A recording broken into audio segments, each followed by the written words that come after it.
चौराहा गांव के खेतों में इन दिनों खुदाई का काम चल रहा था। असल में इसी गांव से होकर एक अच्छी सड़क गुजरनी थी, इसीलिए यहाँ पे खुदाई शुरू की गई थी। अचानक एक दिन खुदाई करने वाली मशीन से कुछ टकराता है। बाद में जब खोजबीन की जाती है तो वहाँ से 2 कंकाल मिलते हैं। पुलिस गांव के लोगों से पूछताछ शुरू करती है। आप लोगों को क्या लगता है ये किसके कंकाल हो सकते हैं? अरे साहब, हमें क्या पता ये किसके कंकाल है, आप ही लोग पता लगाइए। हम लोग तो बहुत ज़्यादा डरे हुए हैं। हाँ, हमारी फॉरेंसिक टीम अभी आ रही है। ये बताओ कि इस गांव के रहने वाला कोई जोड़ा गायब तो नहीं ना? क्योंकि शुरुआती जांच में तो ये बात सामने आ रही है कि एक कंकाल किसी पुरुष का है तो एक किसी महिला का। साहब, हमें तो बहुत डर लग रहा है। ऐसे कंकाल मिलने का मतलब गांव के आसपास ही किसी की हत्या हुई है या फिर किसी को जलाकर मार डाला गया है। हाँ साहब, हम अपने परिवार को लेकर बहुत ही ज़्यादा परेशान हैं। देखिए, आप लोगों की परेशानी हम समझ सकते हैं, लेकिन आप लोगों को पुलिस का सहयोग करना होगा, क्योंकि आपके सहयोग के बगैर हम ये पता नहीं लगा सकते हैं कि आखिर ये किसके कंकाल है और इनकी हत्या किसने की। ठीक है साहब, गांव के लोग आपका पूरा सहयोग करेंगे। हाँ साहब, पूरा सहयोग करेंगे। तो फिर ठीक है, हम अपनी जांच शुरू कर देते हैं। कुछ दिन बाद जांच रिपोर्ट आ जाती है। पता चलता है कि ये कंकाल करीब 20 साल पुराने हैं, यानी 20 साल पहले किसी जोड़े की हत्या कर शव को यहाँ पर दबा दिया गया था। इंस्पेक्टर राघव, ये बताओ कि 20 साल पहले की मर्डर मिस्ट्री क्या आप सुलझ सकती है? हाँ सर, क्यों नहीं, लेकिन अब सबूत और गवाह काफी मिट गए होंगे। मुश्किल तो होगी, लेकिन शायद किसी परिवार को इंसाफ मिल सके। इंस्पेक्टर राघव, आप बिल्कुल सही कह रहे हैं। किसी परिवार को तो इंसाफ मिलेगा ही और किसी को उसके किए की सजा भी मिलेगी। जी सर, मैंने तो जांच शुरू भी कर दी है। 20 साल पहले इस गांव के 2 जोड़े अचानक कहीं गायब हो गए थे। मैंने दोनों ही परिवारों के बाकी के सदस्यों से बातचीत शुरू की तो उन्होंने बताया कि उनके बच्चे शहर गए थे, लेकिन आज तक वापस नहीं लौटे हैं। लेकिन ये दोनों शव किस परिवार के सदस्यों के हैं, ये कैसे पता चल सकेगा? सर, मैंने डीएनए टेस्ट करवा लिया है। आज शाम तक इसकी रिपोर्ट भी आ जाएगी। अच्छा, ठीक है। उसी शाम को सर, डीएनए रिपोर्ट के मुताबिक ये दोनों ही लाशें चौरा गांव के रहने वाले प्रधान सुल्तान सिंह के बेटे और बहू की है।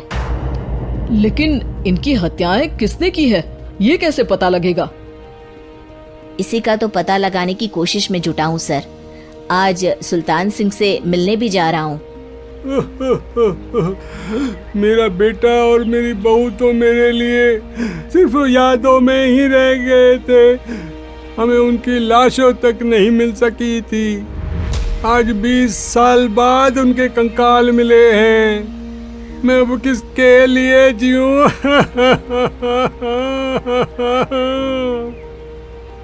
लेकिन सर, क्या आपकी किसी से कोई दुश्मनी थी? अपने बेटे बहू की हत्या के लिए आप किसे जिम्मेदार मान रहे हैं? अब मैं किसका नाम बोलूं? मेरी तो किसी से दुश्मनी नहीं थी। काश मेरे बेटे बहू को कोई वापस ला पाता।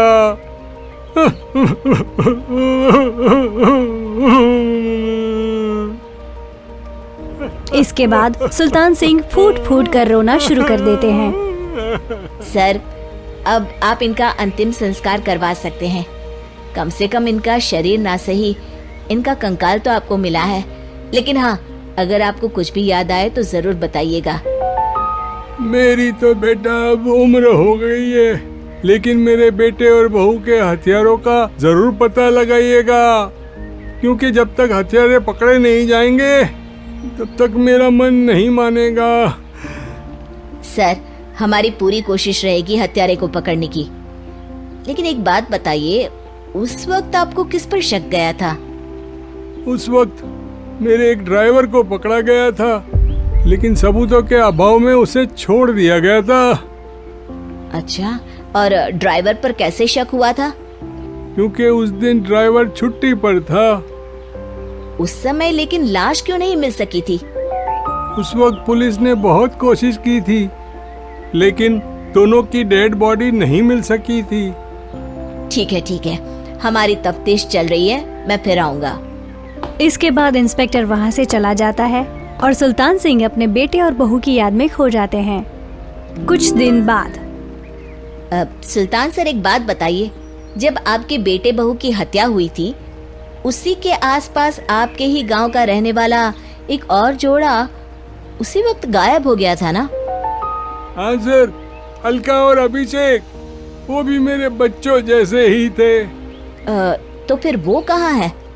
उनका भी आज तक पता नहीं चल सका, लेकिन बताते हैं कि कुछ साल पहले अभिषेक को गांव के ही किसी आदमी ने मुंबई में देखा था, लेकिन फिर वो गायब हो गया। यानी अभिषेक और अलका की हत्या नहीं हुई थी, बल्कि उन्होंने किसी वजह से खुद ही गांव छोड़ दिया था। हाँ, हो सकता है, क्योंकि अभिषेक मेरे बेटे संतोष का अच्छा दोस्त था और उसका मेरे घर भी आना जाना लगा रहता था। हो सकता है कि उसने मेरे बेटे और बहू के बारे में सुन लिया हो और गांव छोड़ दिया हो सकता है। उनके परिवार का कोई अब नहीं रहता क्या इस गांव में? अब तो कोई नहीं रहता। एक चाचा थे जो उन्होंने भी अपना पुश्तैनी मकान बेच दिया है। अब वो भी अब कहीं शहर में ही बस गया है। ओह, अभिषेक और अलका के बारे में भी पता लगाना होगा। हो सकता है कि वही इस हत्या के बारे में कुछ बता सके। हो तो सकता है, लेकिन वो बेचारे तो खुद ही वक्त के मारे थे, वो क्या बताएंगे। फिर भी सर, जब केस दोबारा खुला है तो जांच तो करनी ही पड़ेगी, और इस बार तो लाशें भी बरामद हुई है। कुछ दिन तक लगातार तफ्तीश चलती रही। एक दिन थाने से सुल्तान सिंह को फोन आता है। हाँ, कौन बोल रहा है? सर, मैं कांस्टेबल तुलाराम बोल रहा हूँ थाने से। आपको थाने आना पड़ेगा। थाने? लेकिन क्यों? सर, किसी की पहचान करवानी है। अच्छा ठीक है, मैं दोपहर तक पहुंचता हूँ। सुल्तान सिंह दोपहर में थाने पहुंचता है। कई पुलिस के अधिकारी वहां मौजूद रहते हैं। सर, आपके बेटे की हत्या का रहस्य आज शायद सुलझ जाए। अच्छा इंस्पेक्टर राघव, पर वो कैसे? सर, उस आदमी को देखिए, क्या वही अभिषेक है? सुल्तान सिंह की आंखों में हैरानी से आंसू आ जाते हैं। हाँ सर, यही अभिषेक है। ये आपको कहाँ से मिला? सिर्फ अभिषेक ही नहीं, बल्कि इसकी पत्नी अलका भी इसके साथ है। मैडम, जरा अभिषेक की पत्नी को लाइए। जैसे ही अलका को पेश किया जाता है, सुल्तान सिंह जमीन पर गिर जाते हैं। सुल्तान सर, क्या हुआ आपको? आप अलका को देखकर गिर क्यों गए? सुल्तान सिंह सर पकड़कर बैठ जाते हैं। ये अलका नहीं, बल्कि ये तो मेरी बहू ऋतु है। पूरा थाना एक दूसरे का मुंह देखने लगता है। इसके बाद हर किसी को दो कंकाल और हत्या का रहस्य समझ में आ गया। अभिषेक और ऋतु ने मिलकर संतोष और अलका की हत्या की थी और लाश को जमीन के नीचे दबा दिया था। आज 20 साल बाद इस हत्या का रहस्य खुल सका था कि अवैध प्रेम संबंध में दो मासूमों की जान गई थी।